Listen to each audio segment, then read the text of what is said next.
n'existe pas tellement d'ensembles comme ça qui sont restés dans l'État. Parce qu'on a toujours considéré, ça fait pas très longtemps, que le 19e, c'était quelque chose qu'il ne fallait pas conserver, surtout quand c'était un ensemble décoratif. Et cet beau décor, tellement bien conservé dans toute sa cohérence, ça nous a fait décider à participer à l'appel d'offres, en fait.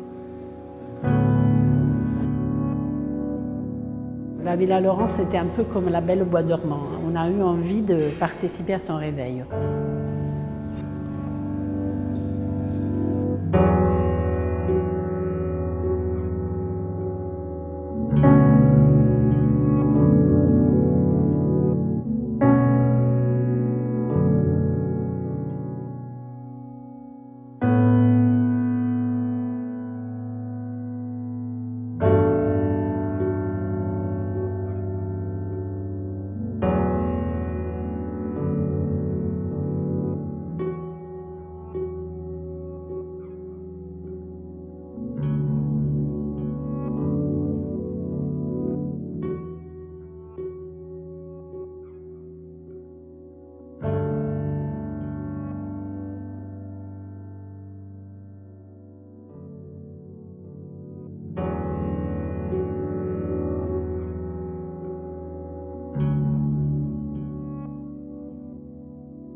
Voilà, cette villa d'Art Nouveau est le résultat des voyages et en même temps des découvertes d'Emmanuel Laurent à travers le monde, puisque cette villa renferme des décors exceptionnels qui sont à la fois des peintures qui retracent ses voyages à Byzance, dans l'Asie mineure, en Amérique du Sud, dans le monde entier. Nous avons des décors exceptionnels d'Art Nouveau avec les meilleurs artisans de l'époque qui sont venus confectionner des ferronneries, des boiseries, voilà, toutes ces colonnes, tout ce marbre.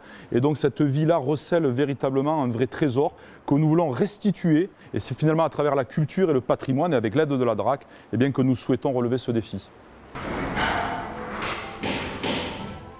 Il y a eu toute une première phase des nettoyages et des consolidations du décor. Je dirais que la ligne générale qui a été donnée par la maîtrise d'œuvre et d'ouvrage, c'était de rétablir une atmosphère, une unité du décor en conservant au maximum tout ce qui était existant en fait.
Ce mur-là, il était extrêmement dégradé. Dégradé surtout dans cet endroit-là. Donc probablement, est-ce qu'il y a eu des infiltrations du bas, donc du sous-sol, qui sont remontées par le mur, par le bas du mur. Et au fait, qu'est-ce qui se passe? C'est que l'humidité, l'eau, ils s'infiltrent par remontée capillaire dans la paroi. Et il fait migrer les sels qui sont dans le mur, dans l'enduit, vers l'extérieur. Et donc, des fois, ils se cristallisent sous la surface. Donc, on a des blanchiments un peu partout. Et si ces sels se cristallisent entre la couche picturale et l'enduit, parce qu'ils n'arrivent pas à arriver jusqu'en surface, jusqu'à l'extérieur, bah, ils montent de volume. Donc, les peintures se soulèvent et se détachent de l'enduit. Et donc, on a l'effet d'une écaille qui tombe, et donc de la peinture qui va disparaître complètement.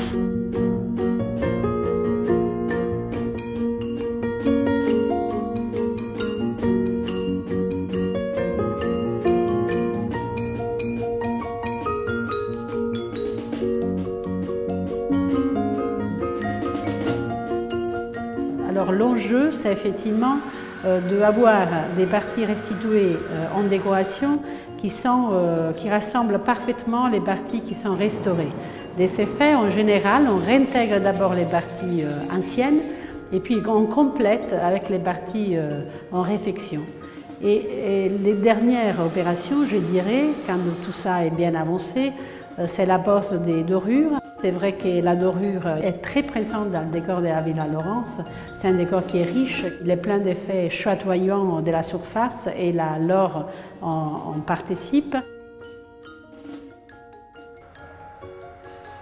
Le restaurateur, c'est un acteur qui s'occupe de la matière. Dans, je dirais, la conservation du patrimoine, c'est lui qui s'attelle à conserver la matière de laquelle sont composées les œuvres d'art.